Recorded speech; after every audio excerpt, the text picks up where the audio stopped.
Arid place. It's pretty arid. People are thinking that we need to do this.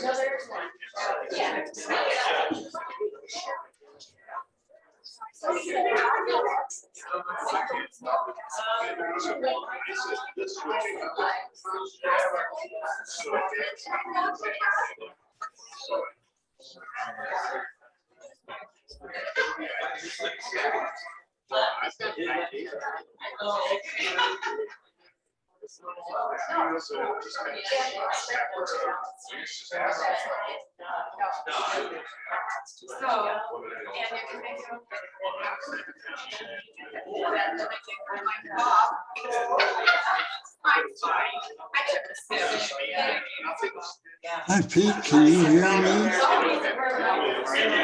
I'm talking to my screen here.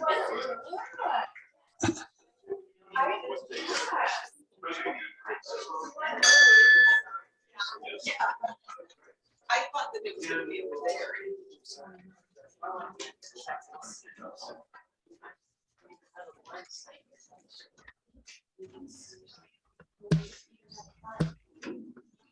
Hello down there.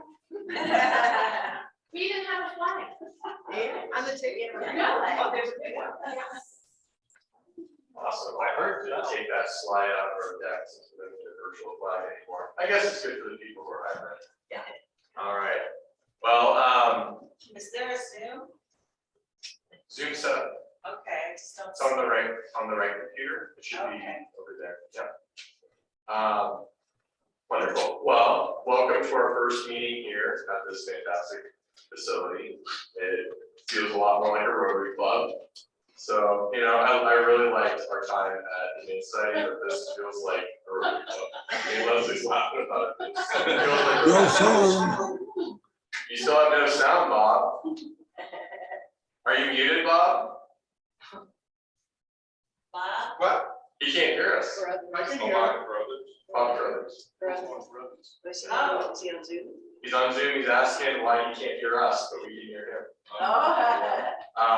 All right. Well, let's get moving. Sorry, Bob.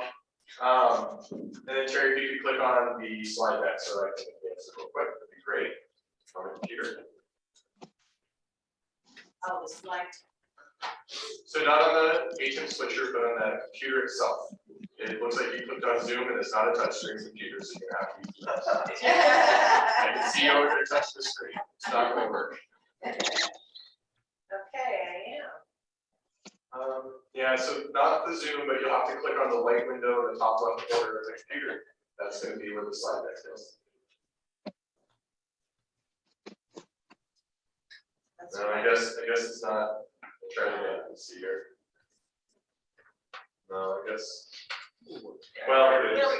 Perfect, thank you. I guess. It's the touchy touchpad. All right, so we are recording all of this that we've just spoken of now as our memory. So it looks like you might have to advance the slides for me. I don't know why. Thank you. Today is going to be same as usual. We have a program a little bit later today that we'll get into. So very excited about our program in advance. Thank you. All right. Well, everyone's already standing. So if you'll look at the real flag if you're in the room. And repeat after me. I pledge allegiance to the flag of the United States of America. One nation under God, indivisible, with liberty and justice for all. You can remain standing for one moment. We'll go to the four-way test on the computer. Other things we think, say, and do first. Is it the truth? Is it fair to all concerned? Will it bring goodwill and better friendships? Will it be beneficial to all concerned? And will it be Fun. fun? All right. Thank you. You can be seated. Guests today. We have one lingering guest of Howard. So he's on his way to not being a guest. We've got Norris, who's a pseudo guest. So thank you, Norris. The celebrity wave there is impeccable. You know what I'm talking about, the Norris wave. And then, of course, we have our hosts. So thank you, John and Mike. I think Mike's still around. So thank you so much. It was fantastic being here. It was such an amazing space. Thank you for sharing it with us. All right. So, being out of town and out of pocket for a couple weeks, I don't have the list of who signed up to be Rotary Minute for this week, and it wasn't on our spreadsheet online, so I'm just gonna do it. So, Okay. yeah, I mean, it'll be something, unless someone wants to volunteer, someone's got to promise you that they have an itch to get off their chest. No, all right. So Rotary Minute for me will be my first experience with Rotary, which I was 12 years old, and my Boy Scout troop was sponsored by a Rotary Club, not the one in my town, but the one in another town nearby, for whatever reason. And I remember we would do these 50-mile trips. If you're familiar with Boy Scouts, there's a kind of a contained award for doing 50-mile backpacking trips or floating trips. And it has to be at least 5 days. You have to do at least 50 miles in those 5 days. So we would do these regularly, sometimes 2 a year. And one of the things that had come up was that in a lot of cases, we couldn't get a permit for the group size we needed, but we also kind of needed to communicate with the group. We were running 2 groups at a time. So radios came up, and we always use those little ones you buy for your family. Oh man, those things just don't have much range to them. Not only does the neighborhood goes up, but we ended up identifying that we needed something more powerful. And so I was trying to figure out how to come up with all this money because it's very expensive. And the Scoutmaster said, well, we're sponsored by the Rotary Club. Why don't you ask them for a grant for it? So I wrote my very first grant at 12 years old. Somewhere around like $600 for 2 radios so that we could go out to the field with them and use them as daily check-ins for safety or if they needed anything between 2 backpacking groups or 2 raft groups. And yeah, they gave us the money. I never met with them. I just submitted a piece of paper and they just wrote us a check. And that was my very first experience. And then after that, I got more involved as a kid. But yeah, so the Rotary Club has been supporting me since I was 12 years old to be outside. So I feel like it's just warranted that I stop coming to meetings and go skiing every Wednesday. Not like that was my Rotary Minute. Okay. Thank you. All right, so we have a couple announcements here. For district announcements, the deadline for signing up for the district conference is already passed. But just so that you know, it's Stanley Marketplace, and it's going to be Friday and Saturday, Friday night, and all day Saturday. The website's there. You can go and look at some of the things in the agenda of the itinerary. Show of hands, who else is going to be going to district conference this year? Okay, got 3 people. So if there's anything you see on the agenda that you're really interested in doing more about, email Leslie Marty or I, and we will coordinate to make sure someone gets to one of those sessions so that we can get that information back to you. Okay, awesome. So there's also Rotary 101 that the district had yesterday. Did anyone make it to that? No. Well, that's good because all of us probably had covered 101 so far, so that's great. Well, I'll ask to see if Anne was able to later. Thank you. All right, so the club, still we have the Rotary Minute sign-up sheets over in the back there, so I'll pass it around when we have our speaker come out and do our happy bucks. And then we also have this new meeting space, which has been a long time coming. We've been navigating, a new space and a permanent space for a while with COVID and all the changes that have happened. So I just wanted to give Leslie a big thank you for her effort on this, because I know Leslie put a lot of effort in. Work that worked on it in the club. There's a lot of people that went out and looked at new venues, that talked to people. There's a lot of phone calls, a lot of email traffic, and just to finally get to a place where we can meet, it's really fantastic. So thank everyone who participated and supported us in finding this space. Thank you. All right. Well, with that said, we're on to our favorite part, which is happy bucks, and our Sergeant at Arms elect in acting. I'm not Sergeant at Arms until July 1st. You're acting. You're a thespian, right? You're acting. July 1st, you get promoted, right? Start my first class. So I went over to the storage unit the other day and found that we had 2 lottery tickets in the storage unit. And so rather than anybody buying the lottery, I did look all over and there are no expirations anywhere. I was worried about that. So I said, everybody got a lottery ticket, anybody not get a lottery ticket? They got a lottery ticket? You didn't, oh my goodness. And what I'd like to do is give away. I don't. No, you don't have to buy anything. Oh. You don't have to buy anything. This is just free. Today's is free. Sounding. Nothing's free. So you're gonna pick. I am. You are, yeah. I mean, You I've pick, got one of these things. I don't know if that's fair. well, but everybody has. Okay, so I'm gonna give you a riddle to answer it, because you have to burn some time. It's kind of crazy, isn't it? All right, so we all know that the beginning of it is 5075. If you're not a 5075, it's out. Okay. So, I know, Jason looks so very disappointed. 100 digits. I know. All right, so 5075 is the start. So this is a type of sports car. It's front engine. 914. You were very close, actually. 928. What? 928. So Joe, what kind of sports car are you identifying so far? Those are Porsches. Okay, so it is a Porsche. All right. 411. No. 911. You two are very close to it, to the number. What, four-cylinder?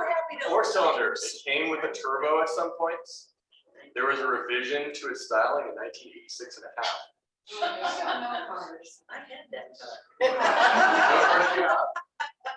I had, it's a T, I thought it was 911, but maybe. 911, man, you're fancy. All right, so this 944 was the answer. Oh. Norris. Norris. Yeah, Norris came with Lucky, twice. Norris.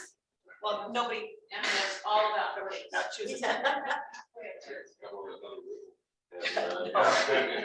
No, we gotta still do happy dollars. Okay, the first 4 numbers are 5705. It is. All right, if you're not 5075, you're out. Sorry. Good guess. All right, so this is 50 digits or 50 numbers shy of 1,000. What is that? It's a simple math for you in the morning. 985. There you go, 950. Yay, but I don't have it.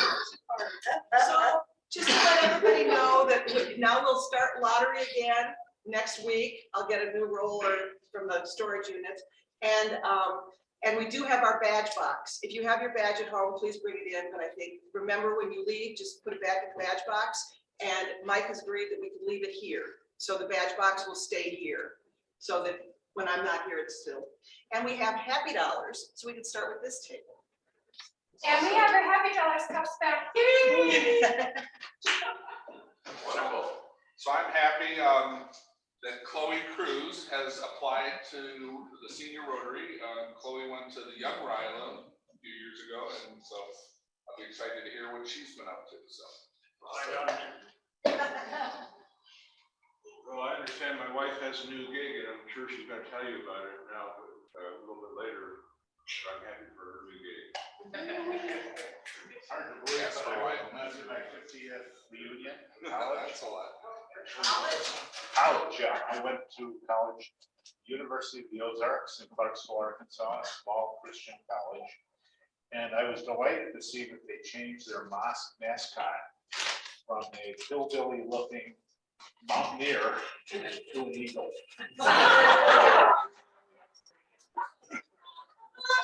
That's good to be back. I temporarily at least have replaced my canceled trip.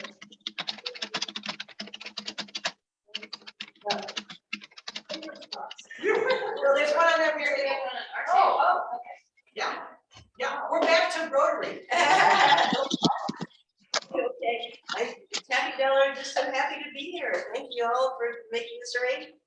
So I have 2 happy bucks. Speaking of Chloe, she had prom on Saturday, and we had 7 girls staying the night at her house. The only male. So. I had deviated septic fixed in my breathing now, so that's Oh. nice. I don't have any dollars, but I have 4 quarters. Very happy to be here at Greenwood Myers. Jason, I have a deed inspection done, so I know what that's like. But just happy to see everybody and welcome to really spring. In the back table? We have this. I was spent the last couple of weeks in Southern California, which was nice.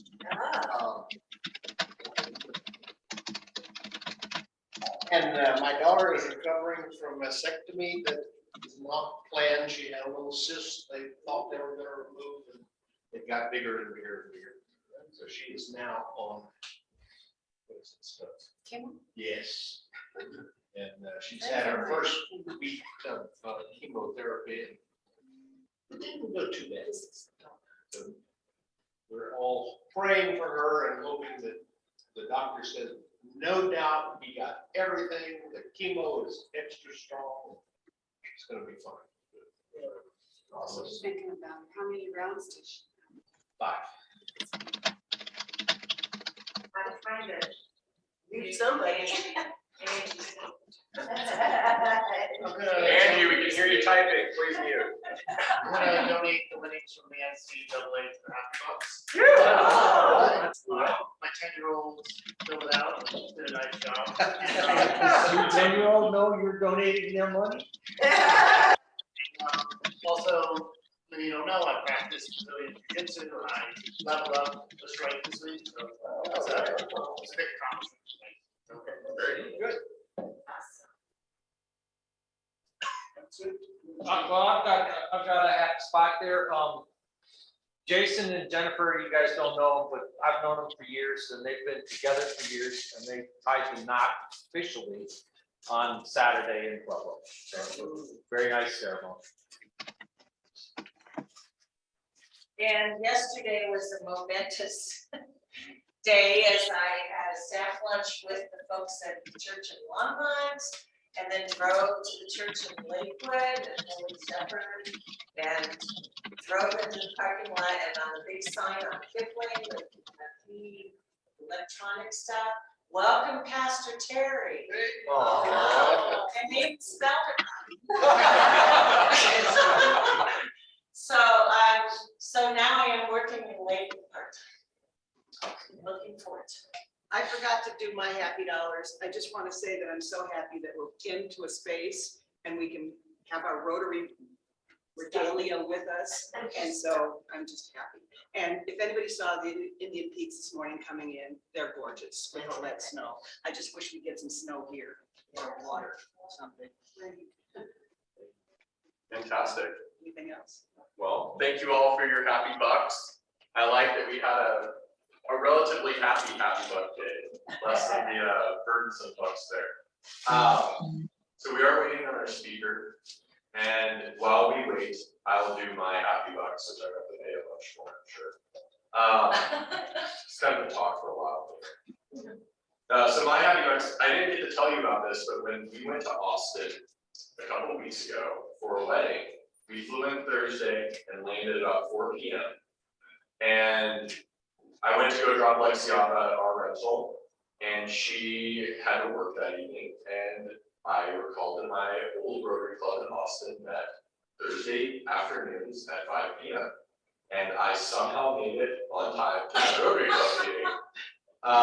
It was pretty incredible to be there. There was only one person who was in the club when I was there.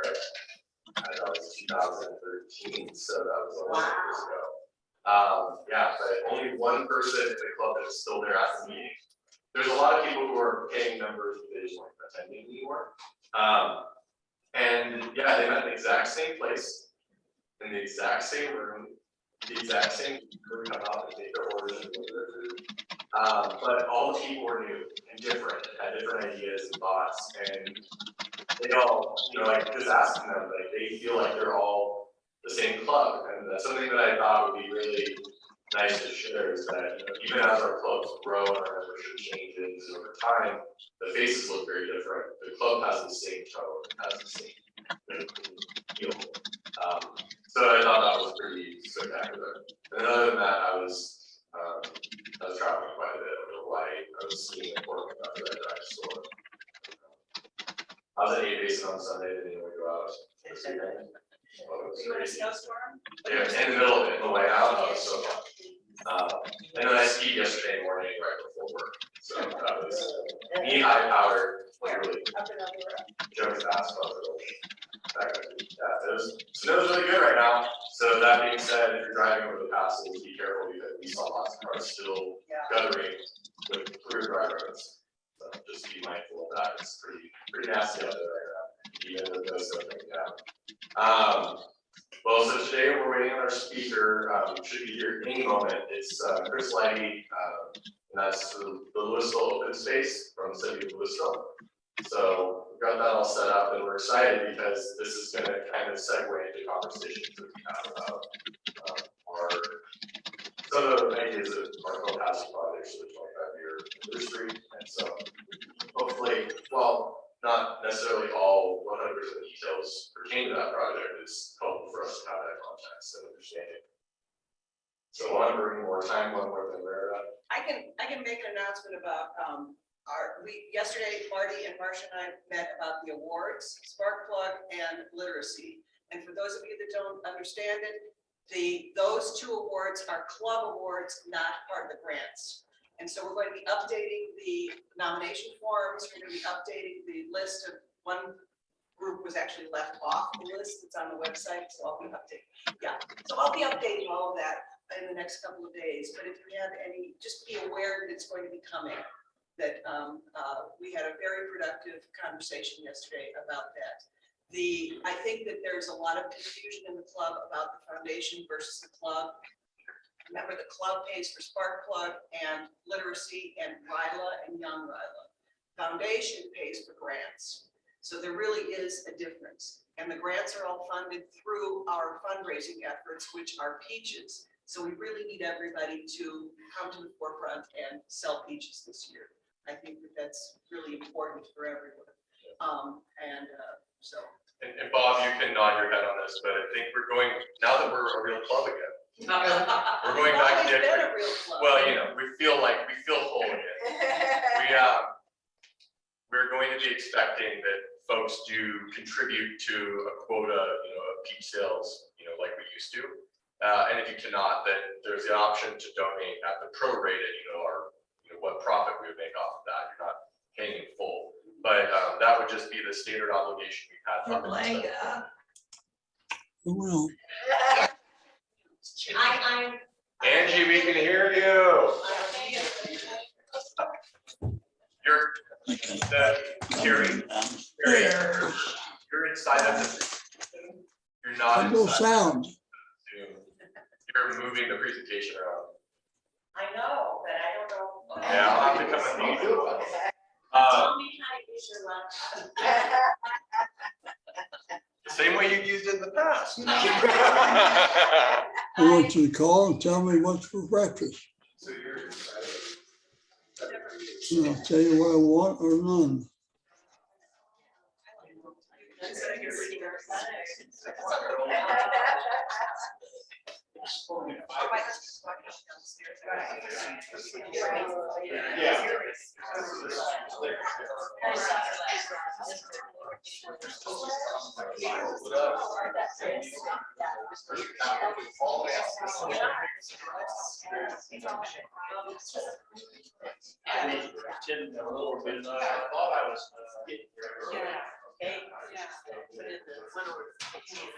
You should also say about Turkey and because you also said there wasn't a. Usually. Side here. Yeah.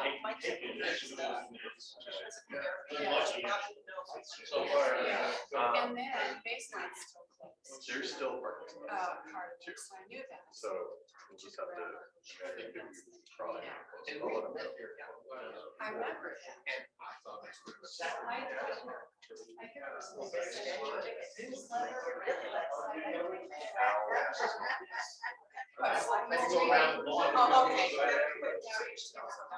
Yeah, Yeah, I know. Well, I'm like, It's possible to get an update on the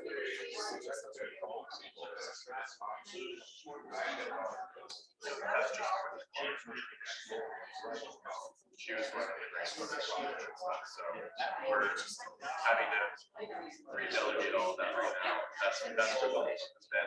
She had some things come up in the last month or so, we weren't able to get it. And we continue to contact her for like a month and a half. So she's still I'm still thinking, but we finally got a hold of her a couple weeks ago. She said she's going to something to try to do more to just redelegate all of her stuff. Oh, yeah, I mean, it's shocked. So now I'm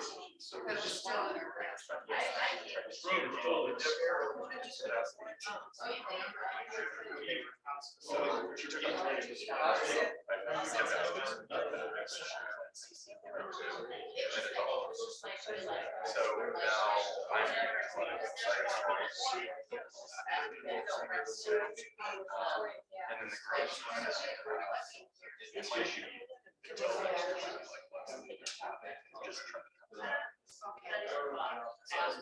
We're getting all that from her right now. Like, we just got our access to the schedule today. So I think once we get go through it.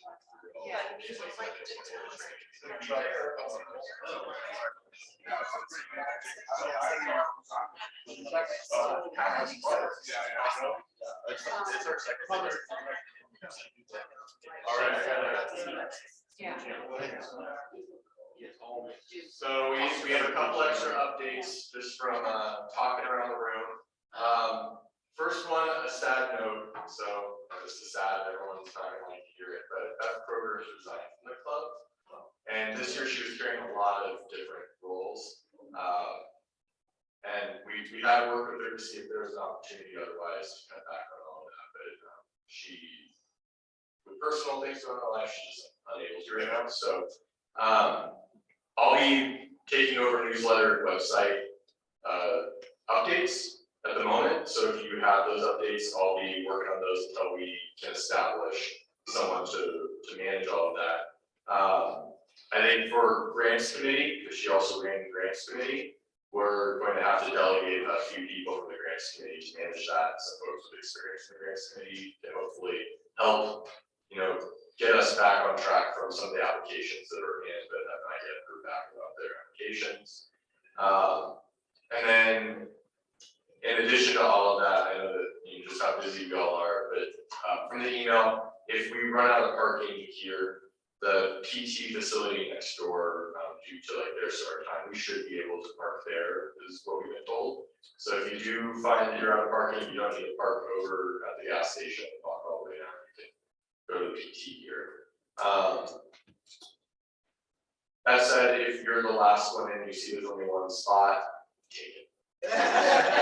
It's yours. Other than that, I think as we're coming into this next year, we're also going to probably need now, I think, find a new grants committee person, right? So if you're feeling the itch to do grants, talk to Leslie. And that committee is active. We have, it kind of goes back to what we were just talking about when we were about this. That is an active committee with membership, and they do full meetings. So that's one where you would have some physical responsibility there. But I think that we're planning to overhaul some of the way the language and that grants submission process went. And one of the integrations to that would be to make sure that we have a little bit more explicit information about the website, so that it's easier for us to point to people who are interested there. So I'm hoping that will be something that's beneficial to whoever takes over this next year. We'll have more robust infrastructure for this. Bill, What is the time frame? Like, when are most of the grants decided on? so yeah, usually the grant applications that they come in throughout the year, since we don't have an official deadline. And that pretty much is an advantage to us, because our money sometimes, we don't end up spending all that money, so getting some late applications help. And we have a limited pot of money to spend, so just the jigsaw puzzle sometimes needs other applicants. But yeah, some get reviewed in July.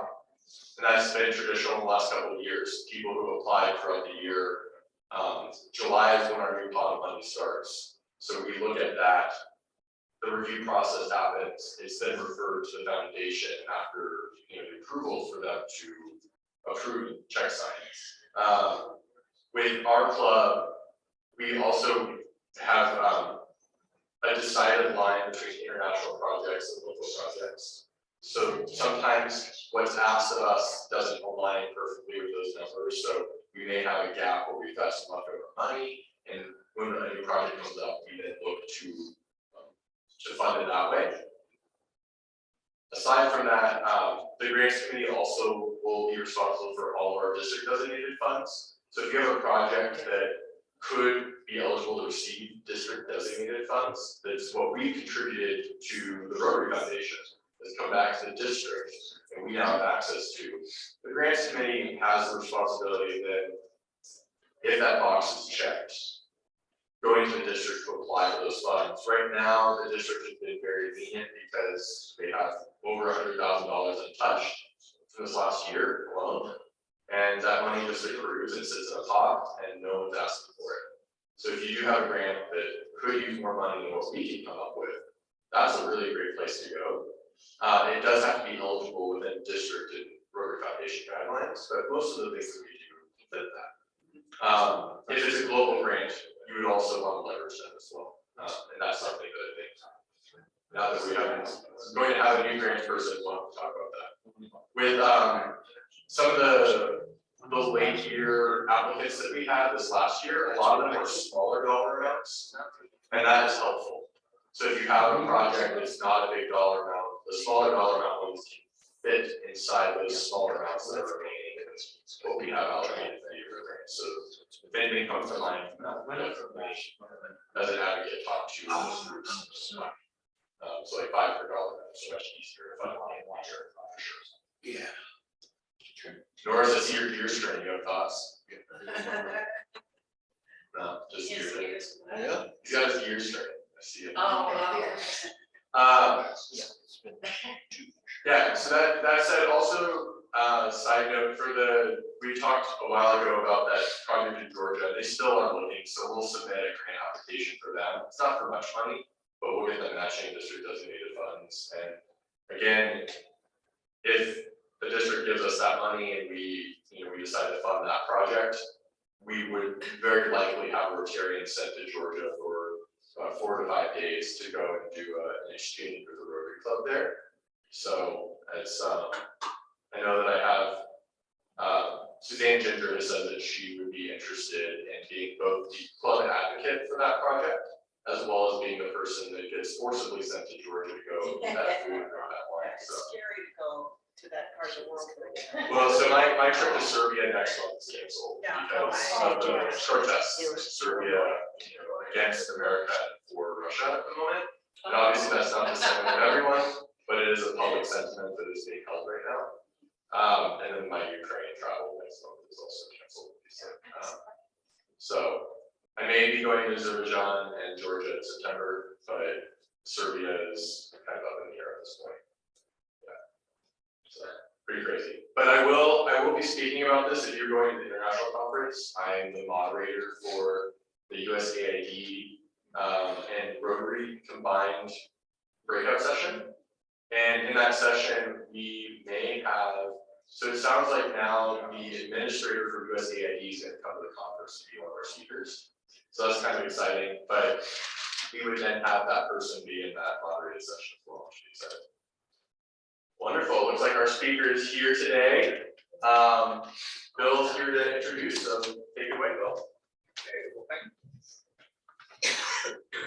Well, it's my pleasure to introduce our speaker today, Chris Lichty.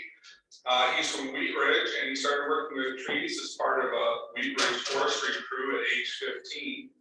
During the course of his career, he's had his own tree company, worked for the city of Golden, Jefferson County Open Space, and as a part of a natural resource crew doing forestry in the mountains. Chris's degrees are in biology and geographic information system mapping, which are both skills that help him as a forester. So welcome, Chris. Thanks, everyone. Sorry I'm late. Couple parking around here. It's Boulder, so, yeah, hopefully I won't get towed, but city will understand if I do. Anyway, thanks for the introduction, guys.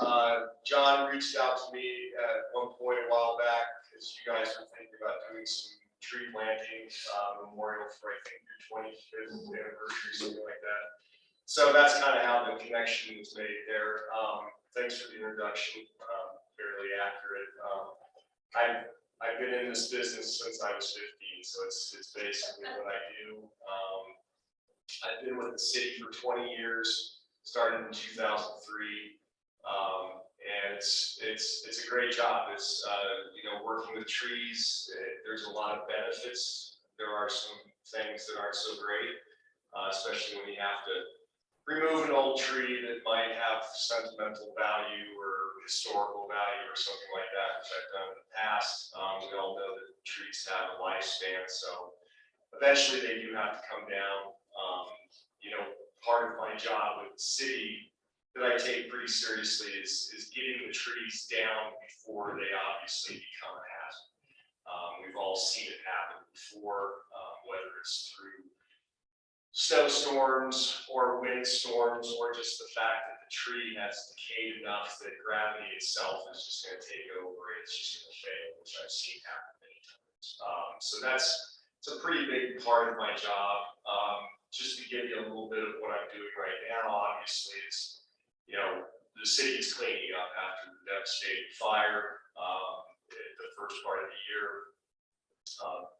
We had to remove roughly 160 trees at the golf course because the fire, although it didn't devastate the golf course, the whole golf course, it kind of came in from the west and it came creeping down what is Coal Creek. So there's a lot of native vegetation in there, willow trees, cottonwoods, things like that ended up getting burned. So we went through a process of evaluating trees on a basis of whether they were hazardous or not, burned enough at the base, that sort of stuff. And then we marked those trees and subsequently we removed those trees. And we're pretty much wrapped up with it. It did go fairly smoothly. One of the things that was actually really good timing for the city, which I was amazed about, because typically these things don't line up this way, but the city is involved with Mile High Flood Control District, who basically governs all of the flood control areas in the city of Louisville, and Coal Creek is part of their jurisdiction. So they had a few years ago lined this area up to have management done to increase the flow of water in case there's a flood. And obviously we had a devastating flood years back, I think it was 2013, something like that. I'm sure you all remember it. It impacted everybody around here. But that was one of the reasons they had targeted that area, because they wanted to make sure the vegetation was managed properly so that there could be, the flow would actually go through the area without causing any sort of, collateral damage to houses and the areas around there. So timing wise, it worked out perfectly because the city was able to kind of piggyback on what they were doing already, which obviously helped us out tremendously to get those 160 trees removed. Some of those trees were quite large, so it's a pretty big undertaking. I would say they probably finished up a couple of weeks ago. So from first part of January till a couple of weeks ago is kind of that time frame. And they actually went back and did some hydro mulching so that they wouldn't get any erosion and we would kind of get some vegetation coming back quickly. I just did a volunteer event last Friday with a group of students from Centaurus and a national nonprofit called Tree Plenish. So some students at Centaurus thought it would be a good idea to try to plant some trees to replenish the trees that were lost in the fire. And so they contacted me and we came up with a pretty good game plan. Tree Plenty was able to provide the saplings for free of charge, and then some students from Centaurus organized the event, and we had close to 100 people out there, which was pretty impressive. Obviously, there's a lot of people in the community that want to volunteer to do a number of different things to help, kind of recover from this fire, whether it's just general debris cleanup or, doing something like we did last Friday where it's actually planting saplings. It's really good to see that sort of thing happening. Even though we were somewhat overwhelmed by the amount of people that came, we were able to get saplings in the ground and things went pretty well. So these are some of the things that the city is doing to recover from the fire. Obviously, we're a long ways from achieving that. Realistically, I think we're talking years before we really get the houses rebuilt and then the infrastructure from the city rebuilt. We were able to get the water system back, I think, pretty much 100% fairly quickly, actually, with some help from the city of Boulder and some other cities around Lafayette, I believe, and Longmont. Had their water folks come to the city when this first happened and help them, flush the system, do testing, things like that, which was a huge help to the city because, the city of Louisville isn't super big, and I think our population is around 20,000 people. So, we just didn't have the bandwidth of employees to be able to tackle something like that in the time frame we needed to have. Obviously, people need water, so it's probably the number one thing that the city really was faced with was reestablishing the water system and making sure that everybody had clean water and it was flowing and all that sort of stuff. So that kind of gives you an idea of where the city is at least at this point, in recovery. And that, the water obviously is a huge thing in Colorado, and I guess I was going to kind of touch on that at least briefly, just to get the message out. I'm sure all of you experienced this living in Colorado, but, we live in a desert. It's basically what we live in now. Certain areas, especially Boulder, is kind of prone to maybe what you call a microclimate, just because it's positioning very close to the foothills. Typically, Boulder will get a little bit more moisture than other places along the Front Range, but it's still considered a semi-arid desert. So, water management is key for growing anything. It doesn't matter whether it's a tree or a shrub or a flower or a garden.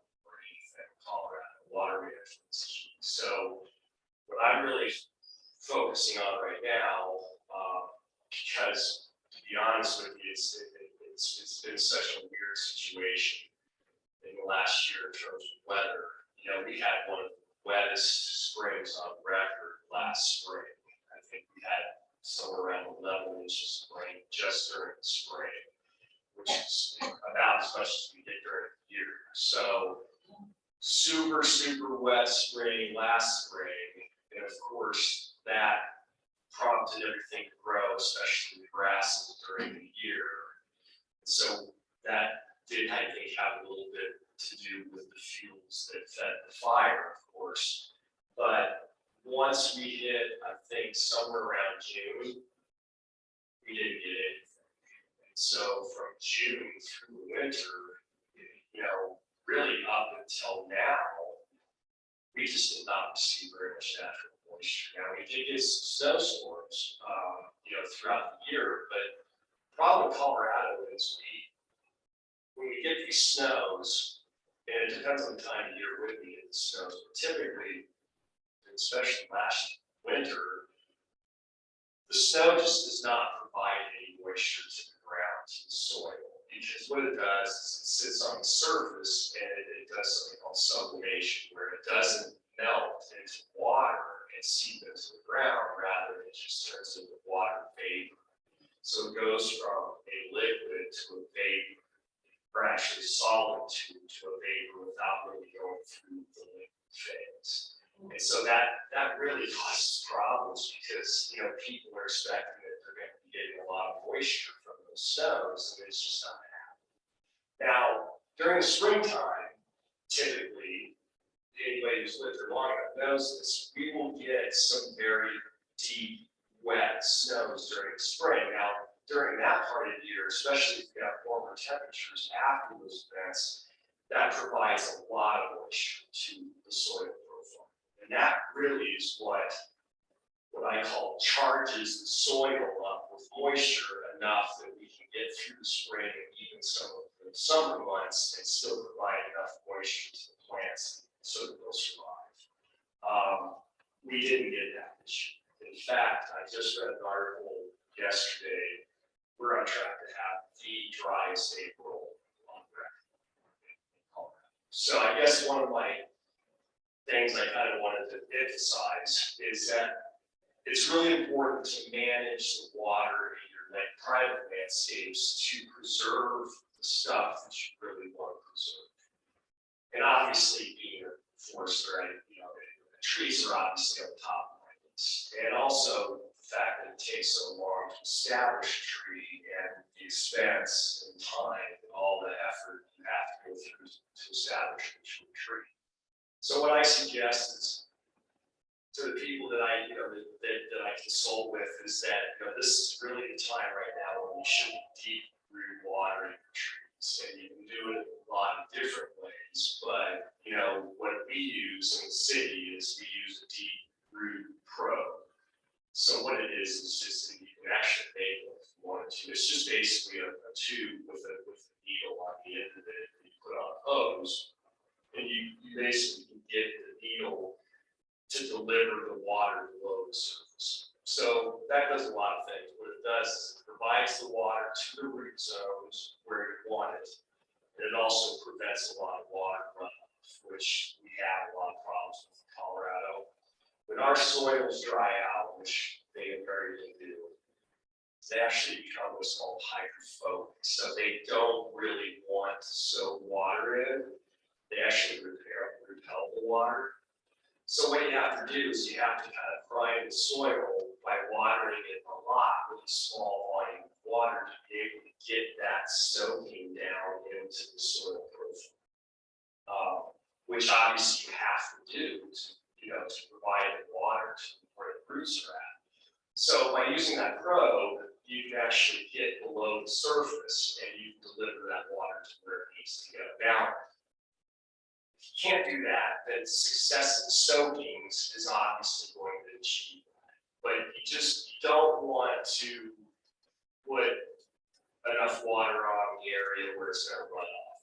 Once it starts to run off, it's not going to where you want to go. It's really kind of a waste of water. And as anybody knows, water resources are obviously scarce in Colorado, all over the West. So, this is going to become a big issue, in my opinion. If you were here during,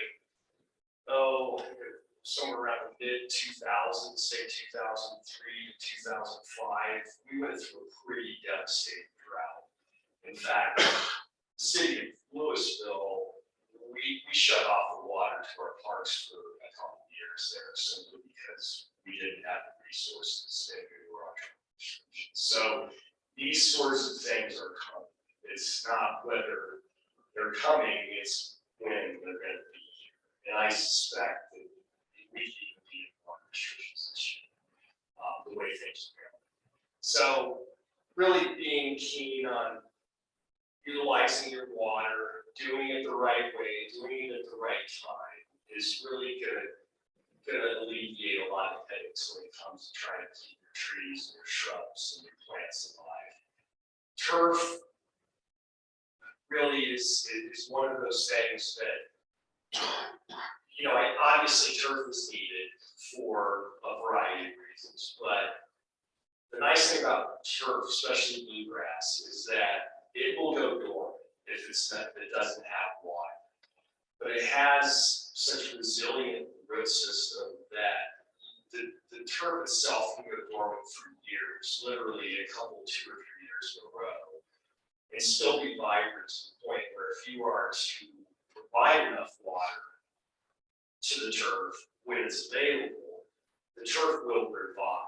It will come back. So it's not going to die completely, which is nice because then obviously you'll have to replace it. And, obviously we deal with that a lot in our parks, because our parks are bluegrass parks. So you have to treat the bluegrass a little bit differently than you would your trees, your shrubs, your woody tissue plants.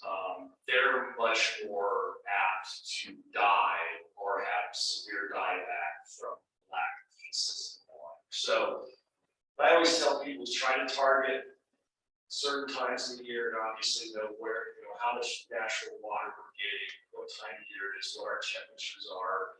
Relative humidity is huge. I mean, that's our problem in this area is we get just extremely low relative humidities. That's why our fire danger really goes up. Because once we hit that warmer temperature, increasing wind speed, and extremely low relative humidity, those are the three ingredients for high fire danger. Those are the three ingredients which really suppress plant growth in general. So those are the things you really want to be aware of, and try to target the watering so that you're maximizing the benefit of that water, because obviously you have to pay for it. So that's one reason. Another reason is just to conserve water, use it to its best use. But watering now and charging the soil up is certainly going to be super beneficial. But then you might be able to back off for quite a while until we hit midsummer, when we really get the 90 to 100 degree days and the single digit humidities. And then you're going to need to start back up on the watering. But mulching obviously is a huge benefit, especially for your trees if you can do it. And I recommend mulching your trees anyway around the base of the tree, really as far out as you can go without maybe taking out something that you don't want to take out. But what that does is it does two things right off the bat. One, it keeps the soil moisture in the ground. It won't evaporate as quickly. It also moderates the temperatures. So if you apply 2 to 3 inches of mulch around the root zone of the tree or shrubs for that matter, and even annual beds, flower beds, that change in temperature is going to be moderated. So it's not gonna suffer what extreme temperature changes that it would normally suffer if it wasn't mulch. It'll act like an insulating layer. The other thing that happens too is through time, if you keep doing that every year, replenishing the mulch, is that mulch will break down into organic material, which is hugely important for root. That's one of our big problems in Colorado, is our soils do not have organic matter. They're typically straight clay or minerals, one or the other, rock, those sorts of things. We don't have the layer of organic matter than say, as you start to head east into the Midwest. Obviously, those areas you see a lot more moisture, and they also have a lot more regenerative organic matter produced in the soil, because obviously vegetation that's grown there is so much more excessive than it is here. One thing I always try to tell people if they can do it is take a look at pictures of Chautauqua when it was first built, and it was, I think, built in the late 1800s. There's nothing. It's buffalo grass. Is what it is. So all the trees that you see in this town they're not native, and they weren't here. So that just gives you a really good perspective of kind of what we're having to do to maintain our landscapes. It's probably one of the toughest areas to really grow stuff in the country, just because of all of these factors combined. We have the thing that really concerns me now, it's been kind of a trend, at least in the last 10 years or so, is we're getting these drastic temperature changes where certain times of the year we can have daytime temperatures in the 80s, and by the time the evening comes into the next night, we can be down into the 20s and 10s, and that is a gigantic 70 some degree or more temperature swing in a very short period of time. Plants do not like that. They they don't, that's not part of their thing. And that's what hardening off is that when a plant goes into winter, it hardens off by taking all of the moisture in its above ground portion of the plant and taking all that moisture, translocating it and storing it in the root system for the winter. That takes time to happen. So when we get these temperature swings happening in a very short amount of time, what it ends up doing is it ends up freezing inside of the above ground portion of the plant. And that causes immediate cell death. So the stuff that freezes literally will die the next day because the cells freeze, then when they get warmed back up, they burst, and the cell wall just is disintegrating at that point. So that's why you see trees, especially deciduous trees, and there's certain ones that freeze way worse than others, die drastically.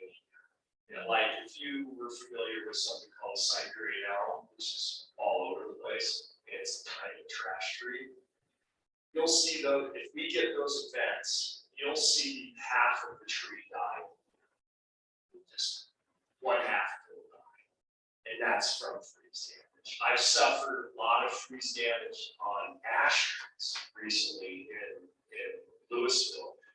Now, the emerald ash borer obviously is around, and all of you know about that because that's the first place where we found it was Boulder. The second place that kind of went was Louisville because we're very close. And so we've had ash borer around in Louisville for, like 6-7 years.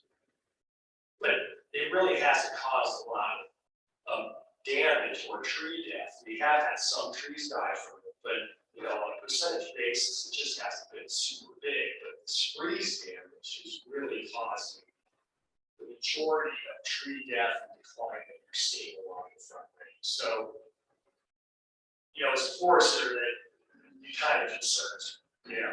Hey, Chris, just letting you know that we normally wrap up at about 2 minutes here, but I want to give you an opportunity to ask and answer questions to the group. Yes. So Thanks. first off, I just want to ask you a question for us. No, other than I think, it's great. I've known some people that have been in Rotary before, and I think it's a fantastic organization. I mean, I think, we need more of folks like you that are promoting good things in the community. It's fantastic. I've got it back. Yeah, I've got a quick question about mulch. Sure. On trees. Sure. When you first plant a tree, you dig a hole. Yeah, And when you do that, you change the structure of the soil. sure. So that area that you drop the tree in, that area of interrupted soil is highly permeable. Right, And I can see how you would put mulch in that area. right. Now the tree grows. Sure. And it's going to grow out past that ball zone. Yep. And the trunk will spread into unpermeable soils. Hopefully, yes. So when that happens, do you drop the mulch and just go with root heap? Because you no longer have an access to a permeable soil unless you start digging around the tree and expanding. Right, right. So how do you handle that? Well, The grass take over? good point, good point. I think that what my feeling is through time, of course, a lot of this takes time to happen, but at least by mulching the area that is undisturbed, which you're talking about, you will promote more seepage of water into those areas. It's literally a time factor. It's what it is. Through time, with the availability of water from above, it will eventually seep into those native soils that haven't been disturbed.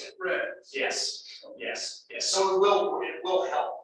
Certainly not as much as the area that you dug up previously, but it will certainly help.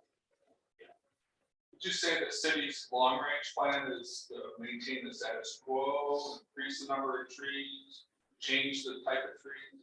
Good question.